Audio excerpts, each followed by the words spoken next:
Tuesday of week 7 is coming in hot.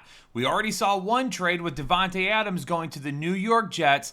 Now another wide receiver has been dealt as well. The Cleveland Browns finally giving up Amari Cooper, sending him to the Buffalo Bills to be with Josh Allen, and fantasy owners everywhere rejoice. First off, for the Cleveland Browns, this is really good news for David Njoku. For those of you that held on to him through his injury and desperately need help at the tight end position, this could lock him in for 8 to 12 targets per week at the tight end position, which is absolute fantasy gold.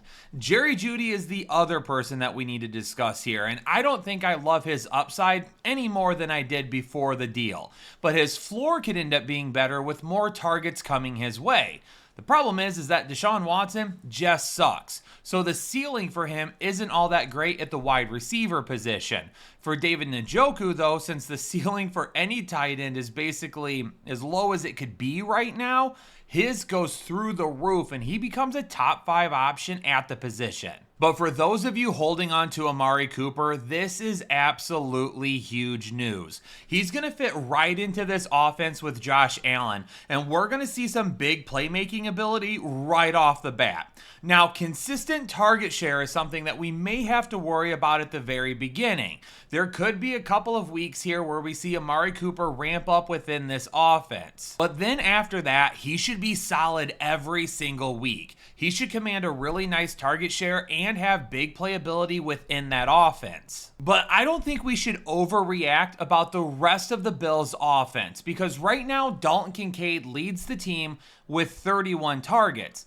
And then after that, it's really just a few targets here and there that separate everybody else. Because the last thing that we want to see with the addition of Amari Cooper is for Dalton Kincaid and Khalil Shakir to lose a ton of fantasy value.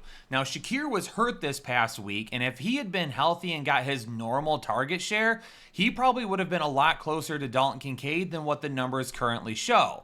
But he's definitely the number 2 option in this offense behind Kincaid right now. But then right behind those two guys, you've got Keon Coleman, Matt Collins, and Curtis Samuel with 20, 19, and 17 targets respectively.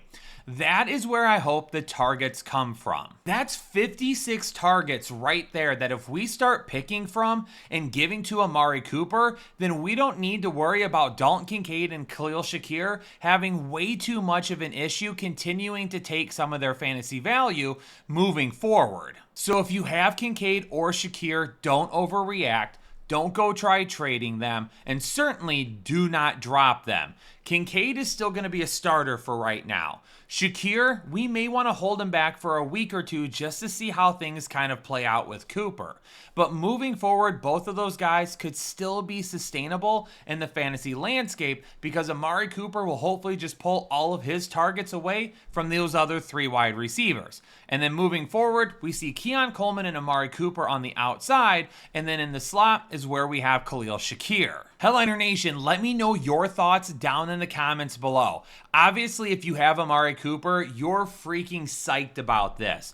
But what about Khalil Shakir and Dalton Kincaid? Is there anybody that's kind of a dark horse to become fantasy reliable here that we haven't talked about from the Cleveland Browns? Let me know down in the comments below. But with so much action going on so far this week, make sure you turn on the bell notifications and subscribe to the channel. So anytime we drop breaking news content like this, you'll know about it right away, and you'll see our start and sit videos with our rankings later in the week to keep up on all the action and how it's affecting your fantasy team. But for now, Headliner Nation, stay safe and stay healthy, and I'll catch you all in the next episode of the Fantasy Headliners.